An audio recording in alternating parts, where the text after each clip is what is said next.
Municipal నుంచి కార్పొరేషన్గా మారిన మంచిర్యాలలో తొలి ఎన్నికలు ఆసక్తి రేపుతున్నాయి. మేయర్ పదవి కోసం 3 ప్రధాన పార్టీలు సీరియస్గా కసరత్తు చేస్తున్నాయి. ఎక్కువ డివిజన్లను కైవసం చేసుకుని మేయర్ పీఠాన్ని దక్కించుకుంటామని అన్ని పార్టీలు ధీమా వ్యక్తం చేస్తున్నాయి.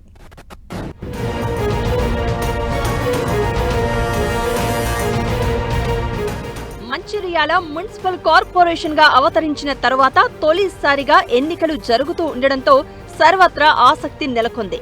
60 డివిజన్లు ఉన్న మంచిర్యాల కార్పొరేషన్ లో మొత్తం 1,88,778 మంది ఓటర్లు ఉన్నారు.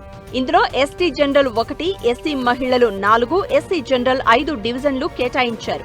బీసీ మహిళలకు 10, బీసీ జనరల్ 10 డివిజన్లు, జనరల్ మహిళలకు 16, జనరల్ అభ్యర్థులకు 14 రిజర్వ్ చేశారు. బీసీల సంఖ్య అధికంగా ఉండడంతో 3 ప్రధాన పార్టీలు బీసీ ఓట్లపై కన్నేశాయి.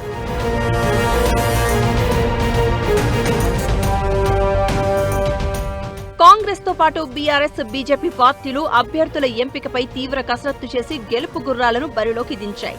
అన్ని పార్టీల్లో టికెట్ కోసం భారీగా పోటీ నెలకొని ఉన్నప్పటికీ అభ్యర్థుల ఎంపికలో ఆచితూచి జాగ్రత్తగా వ్యవహరించారు పార్టీ నేతలు. అయినా పార్టీ టికెట్ దక్కని కొందరు నేతలు స్వతంత్ర అభ్యర్థులుగా బరిలో నిలిచారు.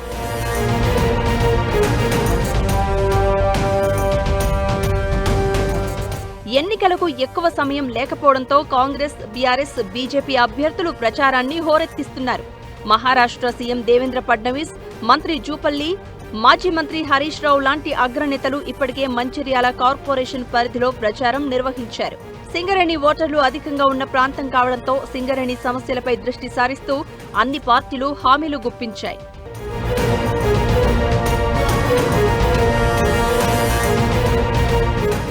మంచిర్యాల 1956లో తొలిసారిగా మున్సిపాలిటీగా అవతరించింది. అంతకుముందు గర్మిళ్ల పేరుతో ఉండేది. మున్సిపాలిటీగా 7 దశాబ్దాలు పూర్తి చేసుకున్న తర్వాత ప్రస్తుతం కార్పొరేషన్ హోదాలో తొలి ఎన్నికలు జరగనున్నాయి.